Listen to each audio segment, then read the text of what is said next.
जय हिंद दोस्तों। स्वागत है आपका अपने चैनल फ्री ऑनलाइन स्टडी पर। दोस्तों, आज का इस वीडियो में हम लोग बात करने वाले हैं क्लास 8 एग्जाम 2021, ठीक ना, सब्जेक्ट साइंस के मॉडल प्रश्न पत्र के बारे में। जी हाँ दोस्तों, आज का इस वीडियो में हम लोग बात करेंगे JAC board class 8 subject science. तो दोस्तों, पहले बात करते हैं कि आप लोग का एग्जाम कब होगा, एग्जाम पैटर्न कैसा है। उसके बाद हम लोग जो है साइंस का टोटल क्वेश्चन का जो है सॉल्यूशन के बारे में बात करेंगे। तो देखिए दोस्तों, आप लोग का एग्जाम जो है दोस्तों अप्रैल में होने का चांस है, ठीक ना। तो दोस्तों, एग्जाम जो पैटर्न है उसके बारे में देखिए क्या होगा। तो एग्जाम पैटर्न दोस्तों, आप लोग का प्रत्येक सब्जेक्ट में दोस्तों 20 क्वेश्चन आने वाले हैं, ठीक ना। और प्रत्येक क्वेश्चन में दोस्तों आप लोग को 2.5 अंक दिया जाएगा। तो यानी हम लोग देखते हैं दोस्तों कि प्रत्येक विषय से दोस्तों आप लोग का जो है नंबर की बात करेंगे, अंक जो है 50 नंबर का जो है आप लोग का रहेगा, ठीक है। तो 50 नंबर प्रत्येक सब्जेक्ट में हो गया। तो टोटल अंक दोस्तों 5 सब्जेक्ट का कितना हो गया, 250। तो टोटल आप लोग का नंबर हो गया दोस्तों 250 अंक। प्रत्येक सब्जेक्ट से जो है 50 अंक आएगा। 5 सब्जेक्ट आप लोग को एग्जाम देना है और प्रत्येक क्वेश्चन में दोस्तों आप लोग को जो है 2.5 अंक दिया जाएगा। और प्रश्नों की संख्या बात करेंगे तो कितना होगा, 20 होगा, ठीक है दोस्तों। तो हम लोग जो है अब हम लोग बात करते हैं सब्जेक्ट साइंस में जो है क्या क्वेश्चन आने वाला है, किस टाइप का आने वाला है, ठीक है। तो चलिए दोस्तों, वीडियो को बिना समय गवाए स्टार्ट करते हैं। और उसके पहले दोस्तों आप लोग यदि हमारे चैनल पर नए आए हैं तो हमारे चैनल को जो है सब्सक्राइब करके बेल बटन को दबाना न भूलें, ताकि हमारी सारी वीडियो आपके पास सबसे पहले जो है पहुंच सके, ठीक है। तो देखिए दोस्तों,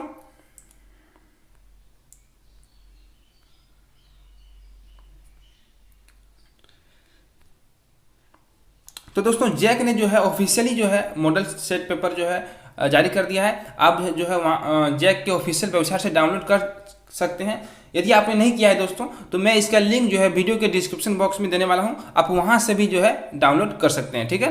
तो देखिए दोस्तों, हम जो है डाउनलोड किए हुए हैं। तो दोस्तों ये जो है सेट 1 है। अब देखिए पहला जो है प्रश्न क्या दिया है।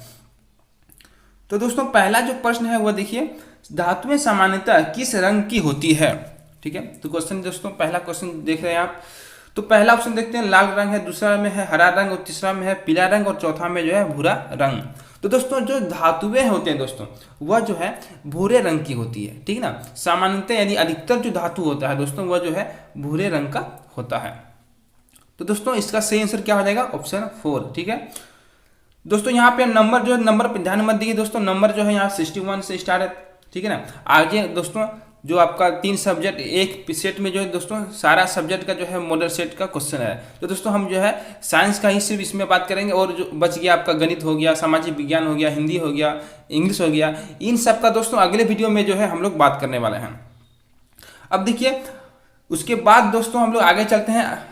अगला जो प्रश्न है वह है धातुएं उष्मा की डैश होती है। अब देखिए धातुएं जो है उष्मा की क्या होती है, सुचालक होती है कि कुचालक होती है कि अल्पचालक होती है या इनमें से कोई नहीं। तो देखिए दोस्तों जो धातुएं होते हैं वह जो है उष्मा की जो है सुचालक होती है। क्या होती है, सुचालक, यानी कंडक्टर होती है, ठीक ना। गुड कंडक्टर ऑफ जो है आपका हीट हो जाएगा।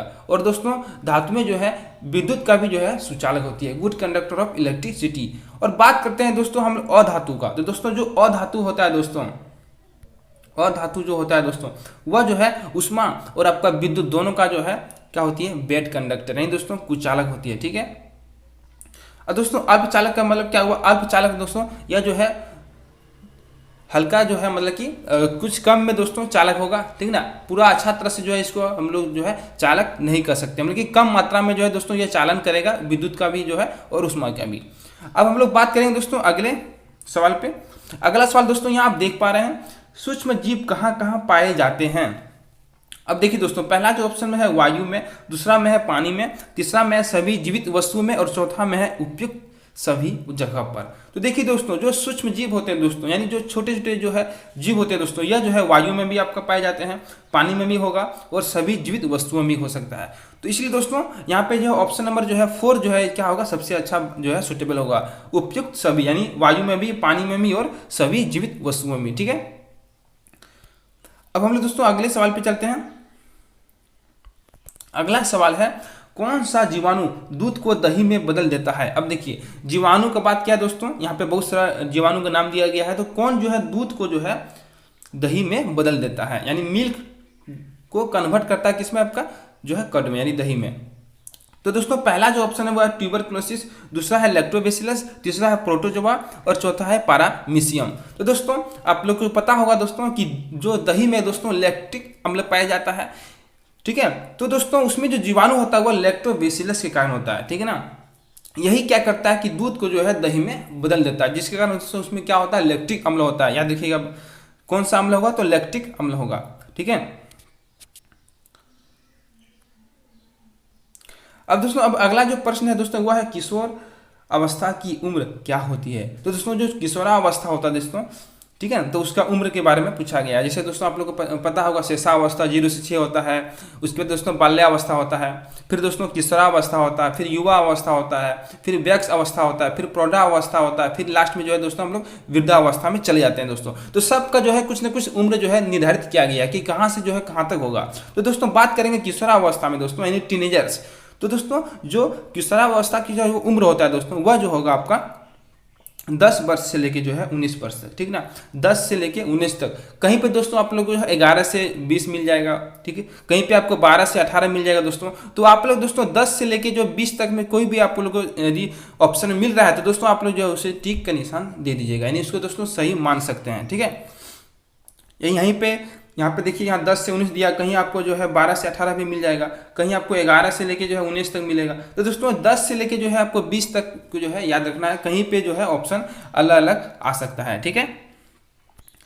शेषावस्था में दोस्तों 0 से 6 होता है, बाल्यावस्था 6 से जो है आपका हो गया 10, फिर आपका 11 से हो गया 20, इस तरह दोस्तों आप लोग आगे जो है जान सकते हैं। अब दोस्तों अगला सवाल देखिए क्या है। अगला सवाल है दोस्तों किशोरावस्था में लड़कों के उभरे हुए स्वर यंत्र का नाम है। अब देखिए स्वर यंत्र के बारे में पूछा गया दोस्तों, तो क्या नाम है, कंठमनी है या पीयूष ग्रंथि है या लेरिक्स है या हार्मोन ग्रंथि है। तो देखिए दोस्तों ये जो लेरिक्स लिखा है दोस्तों, लेरिक्स को ही जो है स्वर यंत्र बोला जाता है। तो दोस्तों ये जो है ऑप्शन नहीं होने वाला है। हार्मोन दोस्तों ये ग्रंथि को नहीं होगा, पीयूष में नहीं। तो दोस्तों इसका सही आंसर क्या होगा, कंठमनी, ठीक ना, कंठमनी जो है दोस्तों इसका क्या होगा, सही आंसर होगा। अब देखिए दोस्तों जो कंठमनी होता है दोस्तों इसे जो है एडम्स एप्पल भी कहा जाता है, एडम्स एप्पल। यही दोस्तों आपके सवाल में ये क्वेश्चन है, यदि आपके एग्जाम में ये क्वेश्चन आ रहा है दोस्तों, तो कंठमनी की जगह पे एडम्स एप्पल है तो उसे भी जो है आप लोग सही मान लीजिएगा, क्योंकि दोनों जो है एक ही होता है, कंठमनी या एडम्स एप्पल। और स्वर यंत्र या लेरिक्स ये दोनों भी दोस्तों एक ही चीज है, ठीक है ना। और दोस्तों बात करेंगे पीयूष ग्रंथि क्या होता है। तो दोस्तों पीयूष ग्रंथि दोस्तों जिसे मास्टर ग्रंथि कहा जाता है, ये सबसे छोटा ग्रंथि होता है, लेकिन यह जो है सभी ग्रंथियों को जो है नियंत्रण करता है, ठीक है। और दोस्तों हार्मोन के बारे में तो जानते ही होंगे, हार्मोन हमारे शरीर में बहुत तरह के हार्मोन जो निकलते हैं जिससे हमारे शरीर में वृद्धि और विकास होता है, और बहुत सारी जो है प्रक्रियाएं जो है इससे जो है संचालित होती है। अब देखिए दोस्तों अगला जो सवाल है वो है बल का मात्रक क्या है, यानी दोस्तों यूनिट ऑफ फोर्स पूछा गया है। तो देखिए पहला दिया गया है पास्कल, दूसरा में है न्यूटन, तीसरा में है जूल और चौथा में है वाट। तो दोस्तों जो बल का मात्रक है दोस्तों यह जो है न्यूटन है, ठीक ना, क्या है, न्यूटन, जिसे हम लोग दोस्तों एन से डिनोट करते हैं, यानी एन से जो है इसे निरूपित किया जाता है यानी दर्शाया जाता है, जिसका दोस्तों आइजैक न्यूटन जिसे जो है भौतिक का जो है पिता कहा जाता है दोस्तों, इसी के सम्मान पे दोस्तों इसका जो है मात्रक का नाम न्यूटन रखा गया है। अब दोस्तों बल का बात करेंगे क्या होता है, देखिए जो बल होता है दोस्तों इसे जो है हम लोग एफ से डिनोट करते हैं, यह दोस्तों मास इंटू एक्सेलरेशन, यानी दोस्तों द्रव्यमान और त्वरण का जो है गुणनफल के बराबर होता है। तो देखिए दोस्तों यहाँ बात करते हैं कि जो मास होता है यानी जो द्रव्यमान होगा उसका तो मात्रक होगा केजी, और एक्सेलरेशन का होता है मीटर पर सेकेंड स्क्वायर। तो दोस्तों हम लोग जो है बल का मात्रक केजी मीटर पर सेकेंड स्क्वायर भी बोल सकते हैं, नहीं तो इसके जगह पे हम लोग न्यूटन भी जो है हम लोग कह सकते हैं, ठीक ना। बात करते हैं दोस्तों यहाँ पे जो और भी ऑप्शन दिया गया यह क्या होता है। तो दोस्तों पास्कल यह जो है दाब का मात्रक है, किसका मात्रक है, दाब का मात्रक है, जिसे पी से हम लोग डिनोट करते हैं। न्यूटन के बारे में आप लोग जाने जूल, दोस्तों यह जो है जे से डिनोट किया जाता है, यह जो है कार्य और आपका ऊर्जा का मात्रक है। वाट दोस्तों वाट जो है जिसे हम लोग डब्ल्यू से डिनोट करते हैं, यह जो है शक्ति यानी दोस्तों पावर का जो है मात्रक है, किसका है, तो यूनिट ऑफ पावर, ठीक है। अब हम लोग चलते हैं दोस्तों अगले सवाल पे। अगला सवाल है, जब एक वस्तु दूसरी वस्तु पर सीधे भौतिक संपर्क द्वारा बल लगाती है तो उसे कौन सा बल कहा जाता है। यानी दोस्तों जब कॉन्टैक्ट जो है आपका जो है एरिया होता है दोस्तों, यानी जो है आपका जो फेस होता है, तो इसे कौन सा बल कहते हैं, संपर्कित बल, असंपर्कित बल, चुंबकीय बल या घर्षण बल। तो देखिए दोस्तों, जब एक वस्तु किसी दूसरे वस्तु पर जो है क्या करती है, भौतिक संपर्क, यानी दोस्तों दोनों में जो है क्या होता है कि दोनों आपस में एक दूसरे को जो है छूता है, तो इसे दोस्तों संपर्कित बल कहते हैं, यानी कॉन्टैक्ट फोर्स कहा जाता है। जैसे आपका दोस्तों घर्षण बल हो जाएगा, घर्षण बल होगा, है ना, यह दोस्तों जो है आपका संपर्कित बल के उदाहरण में से एक है। और मांसपेशी बल भी जो है आपका यही होगा, कॉन्टैक्ट फोर्स होगा, जिसमें दोस्तों जैसे हम लोग कोई वस्तु को उठाते हैं तो अपनी मांसपेशियों को जो है के द्वारा उसमें बल लगाते हैं, तो उससे दोस्तों हम लोग को जो है संपर्क करना पड़ता है। और घर्षण में भी दोस्तों जैसे कोई वस्तु, ये जो है पिंड है, इसका गति दिशा इधर है, लेकिन जो घर्षण जो बल है दोस्तों वह इसका गति के विरोध में लगता है, यानी दोस्तों दोनों का जो है डायरेक्शन जो है उल्टा होता है। लेकिन दोस्तों यहाँ पे जो देख रहे हैं कि आप दोनों में जो है यहाँ पे टच जो है होगा ही, यानी यहाँ पे जो क्या होगा, कॉन्टैक्ट जो है होगा ही। ठीक है दोस्तों, तो इस तरह दोस्तों आप लोग जो है समझ सकते हैं कि जो है भौतिक संपर्क किसे कहते हैं। अब बात करते हैं कि यहाँ जो है नॉन कॉन्टैक्ट यानी असंपर्कित बल क्या होता है। तो दोस्तों इसमें भौतिक संपर्क नहीं होता है, दोनों जो है अलग अलग जो है बल लगाता है। जैसे चुंबकीय बल, आप लोगों ने देखा होगा दोस्तों कि दो चुंबक को जब रखते हैं दोस्तों, दूर से ही जो है वह आपस में जो है एक दूसरे को जो है क्या करता है, आकर्षित कर लेता है। और दोस्तों बात करेंगे कि और क्या उदाहरण होगा, तो चुंबकीय बल हो जाएगा। ठीक है, उसके बाद दोस्तों आप लोग देखेंगे विद्युत चुंबकीय जो विद्युत तरंग होता है दोस्तों, जैसे तुम्हारा आपका बहुत सारा तरंग होता है, अल्फा बीटा गामा, ये सब भी दोस्तों दूर से ही हो जाता है। तो दोस्तों ये सब जो है आपका एग्जाम्पल हो जाएगा। स्थिर विद्युतीय बल भी होगा, एक वस्तु दूसरे वस्तु को दोस्तों आविष्ट कर देता है, तो ये सब जो है दोस्तों नॉन कॉन्टैक्ट फोर्स में आ जाएगा। अब दोस्तों अब चलते हैं अगले सवाल पे। अगला सवाल है दोस्तों, दहन के लिए कौन सी गैस आवश्यक है। अब देखिए दोस्तों, दहन यानी कंबशन के लिए जो है कौन सा गैस हम लोग को चाहिए, जिसके नहीं होगा तो वह दहन हो ही नहीं सकेगा। तो देखिए दोस्तों, पहले बात करते हैं कि दहन जो है इसके लिए क्या क्या परिस्थितियां होती है। तो देखिए दहन के लिए दोस्तों 3 परिस्थितियां हैं मुख्यतः। पहला हो गया दोस्तों ऑक्सीजन की उपस्थिति, पहला क्या हो गया, ऑक्सीजन की उपस्थिति दोस्तों। दूसरा होना चाहिए दोस्तों दहनशील पदार्थ, यानी दोस्तों वैसा पदार्थ जो दहन जिसमें हो सके, जैसे हो गया आपका बहुत सारा जो है कागज हो गया, लकड़ी हो गया, कोयला हो गया। अब बात करेंगे दोस्तों पत्थर, तो दोस्तों पत्थर में जो है आपका दहन नहीं होने वाला है। तो दहन के लिए जो दहनशील पदार्थ होना चाहिए, ऑक्सीजन होना चाहिए, और दोस्तों और एक चीज है जिसका नाम है ज्वलन ताप। ज्वलन ताप, तो दोस्तों ज्वलन ताप यानी इग्निशन टेम्परेचर, यही तीनों जो है दोस्तों बहुत ही जरूरी है। तीनों में से दोस्तों यदि कोई एक नहीं रहेगा दोस्तों तो दहन नहीं होगा। बात करते हैं कि ज्वलन ताप क्या होता है। देखिए तो ज्वलन ताप दोस्तों न्यूनतम ताप होता है, जहां पे दोस्तों कोई वस्तु जो है जलना शुरू करता है, क्या करता है, जलना जो है आपका शुरू कर देता है। ठीक है, जलना शुरू करता है, उसे कहते हैं इग्निशन टेम्परेचर यानी ज्वलन ताप।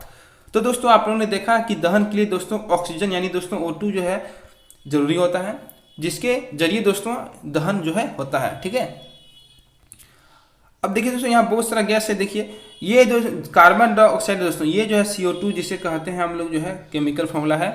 तो दोस्तों ये जो है आग को बुझाने के काम आता है, यानी दहन को जो है रोकने के काम में जो है CO2 का उपयोग किया जाता है। जैसे आप लोगों ने देखा होगा अग्निशमन यंत्र में दोस्तों CO2 रहता है।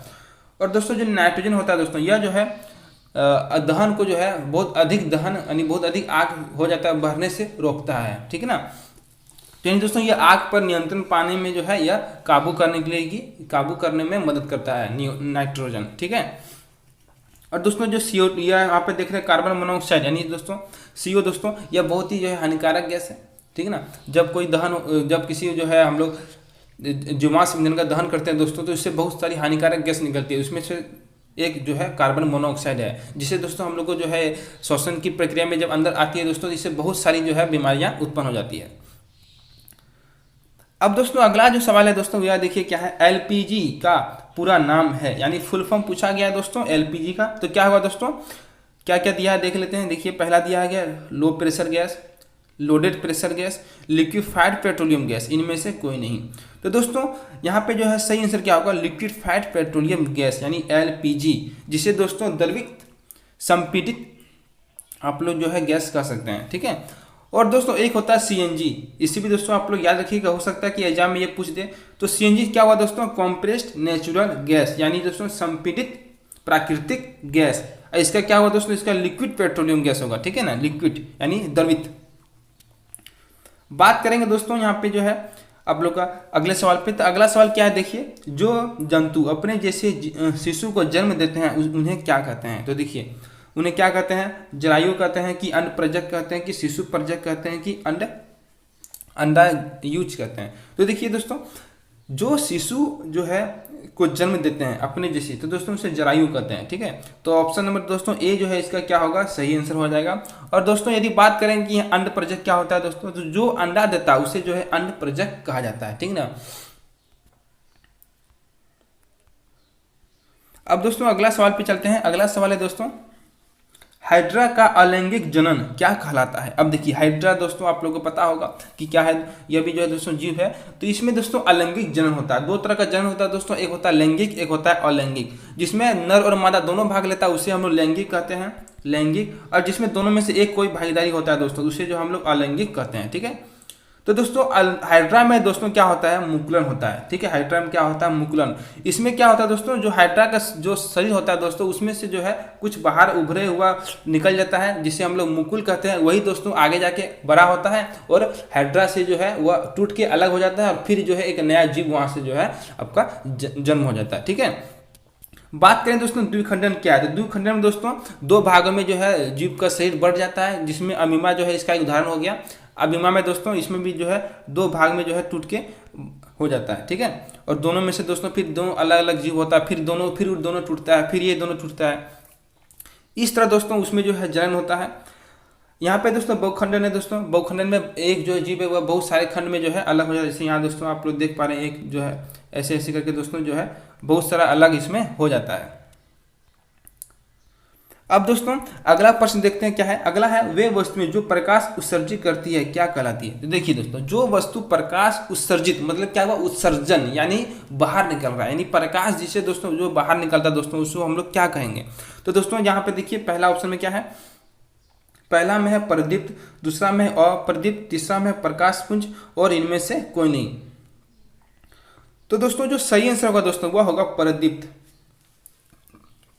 जिसे दोस्तों दीप्त भी कहा जाता है। जैसे आपका सूर्य हो गया, तारा हो गया, विद्युत बल्ब हो गया, जलती हुई मोमबत्ती हो गया दोस्तों। तो ये सब जो उदाहरण है आपका प्रदीप्त का उदाहरण, यानी इसमें दोस्तों प्रकाश जो है आपका उत्पन्न होता है, उत्सर्जन होता है। बात करेंगे दोस्तों अप्रदीप्त क्या होता है, तो देखिए जिसे अदीप्त भी कहते हैं। जैसे आपका जो है पत्थर हो गया, लकड़ी हो गया, इस सबसे कोई भी प्रकाश नहीं निकलता है, ठीक है। और प्रकाश पुंज दोस्तों जिसमें बहुत सारे जो है प्रकाश किरण का जो समूह होता है, जिसमें एक जो है शक्तिशाली जो है हमको किरण मिलता है जिसे हम लोग प्रकाश पुंज कहते हैं। अब दोस्तों हम लोग बात करेंगे दोस्तों अगले सवाल पे। अगला सवाल देखिए क्या है। अगला सवाल है दोस्तों, सूर्य का श्वेत प्रकाश कितने रंगों का होता है। तो देखिए तो आप लोग को पता है कि सूर्य में दोस्तों बहुत सारे रंगों का जो है समूह होता है, तो उसमें कितना रंग होता है पूछा गया है। तो देखते हैं ऑप्शन में क्या क्या है। ऑप्शन में पहला है 5 है, फिर 6 है, फिर 7 है, फिर 8 है। तो दोस्तों जो श्वेत रंग का जो होता है दोस्तों सूर्य का रंग, इसमें दोस्तों 7 रंगों का जो है मिला हुआ होता है, ठीक है ना। क्या होता है, 7 रंग का जो है मिला हुआ होता है, यानी समूह होता है। तो बात करते हैं दोस्तों ये 7 रंग होता क्या कौन कौन है। तो देखिए दोस्तों इसके लिए एक ट्रिक है दोस्तों, आप लोग ट्रिक को याद रखिएगा, बहुत ही ईजी है, बहुत ही जो है अच्छा है। देखिए क्या है, तो दोस्तों आप लोग को बोलना है बेजी बेजा, सुनिए दोस्तों, बेजा बेजा नि पिनाला, ठीक है। तो देखिए बेजा, तो बे से दोस्तों आप लोग को बेगनी हो गया, जा से आप लोग को बोलना है जामुनी, नी से हो जाएगा नीला, ह से होगा हरा, पी से होगा पीला, और ना से होगा नारंगी, ला से होगा लाल। तो दोस्तों अब देखिए 1 हो गया, 2 हो गया, 3 हो गया, 4 हो गया, 5 हो गया, 6 हो गया, 7 हो गया। तो यहाँ पे देख रहे हैं दोस्तों, यहाँ पे 7 रंग का जो है यहाँ पे जो है समाहार होता है, उसमें समूह होता है कितना, तो 7 रंग का होता है, ठीक है। और दोस्तों यदि आप लोग इंग्लिश में याद रखना, तो इंग्लिश का जो है दोस्तों एक ट्रिक है, उसके लिए विब ग्योर आप लोग को जो है VIBGYOR 1 2 3 4 5 6 7, ठीक है। तो बी से दोस्तों हो गया वायलेट, ई से हो गया, आई से हो गया इंडिगो, बी से हो गया ब्लू, जी से हो गया ग्रीन, वाई से हो गया येलो, और ओ से हो गया ऑरेंज, और आर से हो गया रेड, ठीक है। तो ये 7 रंग को दोस्तों आप लोग को याद रखना है। ये 7 रंग जो है सूर्य के प्रकाश में जो होता है, और सभी रंग मिलके दोस्तों श्वेत रंग का जो है दिखाई देता है। ठीक है, तो दोस्तों यह जो प्रक्रिया होता है दोस्तों, इसे प्रकाश का जो है वर्ण विक्षेपण कहा जाता है, स्पेक्ट्रम जिसको हम लोग कहते हैं। बात करेंगे दोस्तों अगले सवाल पे। तो अगला सवाल है दोस्तों, झारखंड की एक प्रमुख आपदा इनमें से क्या है। अब देखिए बहुत सारा दोस्तों यहाँ प्राकृतिक आपदा दिया गया है, बाढ़ है, भूकंप है, ज्वालामुखी है और तड़ित है। तो दोस्तों जो झारखंड में होती है दोस्तों, जो प्रमुख जो आपदा है वह है तड़ित, यानी दोस्तों जिसे हम लोग लाइटिंग कहते हैं, लाइटिंग। ठीक है, तो दोस्तों झारखंड की जो आपदा क्या हो जाएगा, तो लाइटिंग यानी तड़ित। अगला सवाल पे दोस्तों, अगला सवाल देखिए क्या है। अगला सवाल है पृथ्वी के भूपटल का कंपन क्या कहलाता है। तो देखिए जब पृथ्वी का जो बहुत सारे भूपटल से बना है दोस्तों, आप लोगों को मालूम है कि पृथ्वी जो है मेनली उसमें 3 तरह का परत होता है। पहला भूपटल सबसे ऊपर होता है 1 नंबर में, बीच में दोस्तों मेंटल हो गया, भूप्रवृत्ति मेंटल, और 3 नंबर में दोस्तों आपका क्रोड होता है, जिसको कोर कहते हैं, क्रोड यानी सबसे निचला जो होता है दोस्तों उसको क्रोड कहते हैं, बीच वाला को कहते हैं मेंटल, और सबसे ऊपरी परत को कहते हैं भूपटल, यानी जिसको भूप्रवृत्ति भी कहा जाता है। ठीक है, तो दोस्तों जब सबसे ऊपरी परत में दोस्तों जब आपका कंपन होता है तो उसको हम लोग क्या कहते हैं, तो उसको हम लोग कहते हैं भूकंप। ठीक है, क्या कहते हैं, भूकंप यानी अर्थक्वेक। ठीक है, जिसे दोस्तों आप लोग जानते होंगे कि रिक्टर पैमाना से दोस्तों भूकंप की जो तीव्रता होता है इसे हम लोग माप सकते हैं। ठीक है, बात करें दोस्तों कि रिक्टर स्केल का खोज कौन किया था, तो चार्ल्स रिक्टर ने दोस्तों इस रिक्टर स्केल का जो है खोज किया था। कौन किया था, तो क्या होगा, चार्ल्स, याद रखिएगा दोस्तों, बता देते हैं, चार्ल्स रिक्टर। इसी के नाम पे दोस्तों रिक्टर पैमाना नाम रखा गया है। ठीक है, इसका सम्मान पे, इन्हीं के सम्मान पे। ठीक है, अब देखिए दोस्तों बात करते हैं अगले सवाल पे। अगला सवाल दोस्तों, वायुमंडल में किस गैस की मात्रा सबसे अधिक होती है। तो देखिए दोस्तों वायुमंडल में जो है सबसे अधिक मात्रा जो पूछा गया है, आप लोग को पता है कि नाइट्रोजन में नाइट्रोजन भी होता है गैस में, यानी वायुमंडल में दोस्तों नाइट्रोजन होता है, ऑक्सीजन भी होता है, CO2 यानी कार्बन डाइऑक्साइड होता है, कार्बन मोनोऑक्साइड भी होता है, लेकिन सबसे अधिक यहाँ पूछा गया है, तो सबसे अधिक पूछेगा दोस्तों वह होगा नाइट्रोजन। 78% दोस्तों यहाँ वायुमंडल में पाया जाता है। ऑक्सीजन का बात करेंगे तो यह दोस्तों 21% पाया जाता है। बात करते हैं कार्बन डाइऑक्साइड का, तो दोस्तों ये 0.03% होता है। ठीक है, तो दोस्तों हम देख रहे हैं कि मुख्यतः जो है 2 गैस 78%, 21%, यानी दोस्तों ये 9 ये 9, 99% दोस्तों 2 गैसों से मिलकर बना है वायुमंडल। क्या क्या होगा, तो नाइट्रोजन होगा और ऑक्सीजन होगा। बाकी 1% में दोस्तों और गैस है, जैसे आपका CO2 हो गया, ओजोन हो गया, ये सब दोस्तों आप जितना भी है सब 1% के अंदर में है। ठीक है, अगला सवाल है दोस्तों, हमें स्वच्छ श्वसन के लिए किस गैस की आवश्यकता होती है। यानी दोस्तों जब हम लोग को सांस लेते हैं तो हम लोग जो है वायुमंडल से गैस को अंदर लेते हैं, तो कौन सा गैस को जो है हम लोग को अंदर की जो लेते हैं, कौन सा गैस है, कार्बन डाइऑक्साइड है या ऑक्सीजन है या कार्बन डाइऑक्साइड है या आर्गन है। यहाँ पे दोस्तों 2 को जो है ऑप्शन आपका एक ही दे रहा है, यहाँ पे जो है कार्बन डाइऑक्साइड दोनों एक ही है, तो यहाँ हमको लगता है कि एक जो है कार्बन मोनोऑक्साइड हो जाएगा। ठीक है ना, तो बात करें दोस्तों इसका सही आंसर क्या होगा, तो इसका सही आंसर होगा दोस्तों ऑक्सीजन। ऑक्सीजन दोस्तों यह जो है हमारे श्वसन के जो है हिस्सा है, यही गैस को दोस्तों हम लोग जो है सांस में जो है अपने शरीर के अंदर की ओर लेते हैं, जिससे दोस्तों ग्लूकोज का जो है विखंडन होता है और जिससे भोजन से हम लोग को जो है ऊर्जा मिलता है। ठीक है, अब देखिए दोस्तों अगला सवाल दोस्तों, अगला सवाल है रबी फसल का उदाहरण है। देखिए रबी फसल आप लोग को पता होगा दोस्तों, हमारे जो है मौसम में दोस्तों विभिन्न तरह के फसल उगाए जाते हैं मौसम के अनुसार। तो दोस्तों मेनली जो है मुख्यतः जो है मौसम के अनुसार दोस्तों 3 तरह के फसल जो है उगाए जाते हैं। पहला हो गया उसमें रबी फसल, उसके बाद दोस्तों आपका है खरीफ, रबी, और लास्ट में दोस्तों एक है जायद। ठीक है, तो दोस्तों सबसे पहले बात करते हैं खरीफ का। तो देखिए जो खरीफ होता है दोस्तों, इसका जो दोस्तों जो बुवाई होता है, यानी जब इसका जो है बोने का जो समय है दोस्तों, यह है आपका मई से जून। ठीक ना, मई या जून में दोस्तों इसका बोने का समय है। और कटाई का बात करें दोस्तों, तो कटाई दोस्तों इसका जो है अक्टूबर या आपका जो है नवंबर तक जो है इसका कटाई का समय है। ठीक है, इसका दोस्तों उदाहरण का बात करेंगे तो दोस्तों खरीफ का उदाहरण आपका हो जाएगा धान हो जाएगा, मक्का हो जाएगा, कपास हो जाएगा। ठीक है, कपास हो जाएगा। अब दोस्तों हम लोग बात करेंगे रबी का। तो देखिए जो रबी फसल होता है दोस्तों, यह जो है जब खरीफ फसल का जो है कटाई हो जाता है तो उसके बाद दोस्तों रबी फसल को बोया जाता है। यानी दोस्तों इसका जो समय क्या हो जाएगा आपका, अप्रैल मई हो जाएगा। अप्रैल मई इसका समय हो जाएगा, ठीक है, अप्रैल और आपका जो है मई आपका जो है इसका समय हो जाएगा। सॉरी दोस्तों, यानी देखिए क्या बोले कि रबी फसल का जो है समय कब है, जब खरीफ फसल का जो कटाई होता है। तो खरीफ फसल का कटाई कब होगा, अक्टूबर नवंबर में। तो दोस्तों इसका जो समय हो जाएगा आपका जो है नवंबर दिसंबर जो है आपका इसका जो है समय होगा नवंबर दिसंबर, सॉरी दोस्तों, है ना। नवंबर और दिसंबर में जो नवंबर और दिसंबर में दोस्तों रबी फसल का जो है बुआई स्टार्ट हो जाता है। और दोस्तों इसका कटाई जो होता है दोस्तों, यह जो है मई जो है जून, कटाई जो इसका कब होगा, तो इसका कटाई होता है आपका मई अप्रैल मई में दोस्तों, अप्रैल मई में जो है इसका कटाई जो है शुरू हो जाता है, ठीक ना।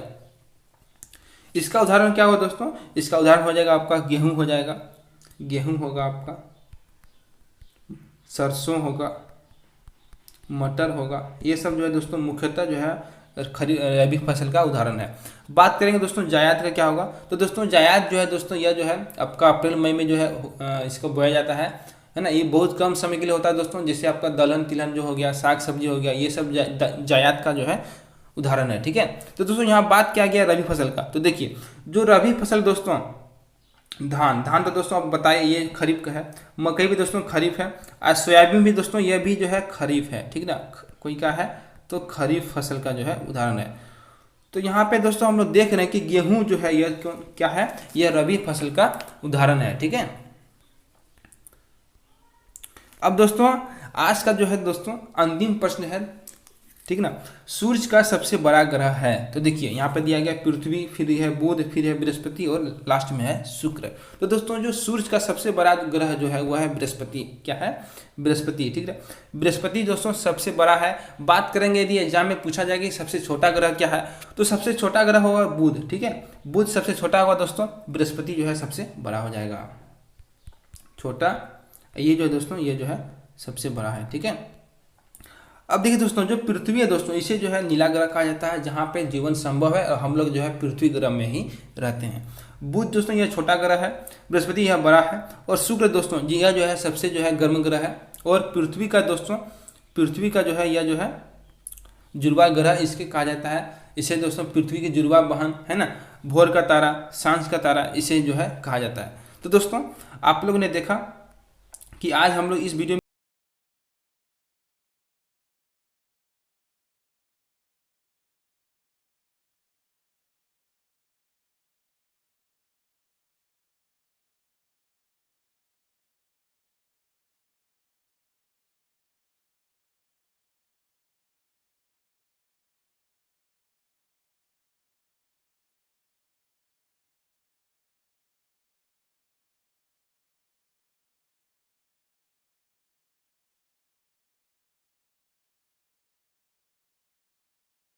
यदि कहीं भी जो है आप लोग को कोई भी जो है समझ में नहीं आया होगा दोस्तों, तो आप लोग जो है कमेंट बॉक्स में आराम से पूछ सकते हैं।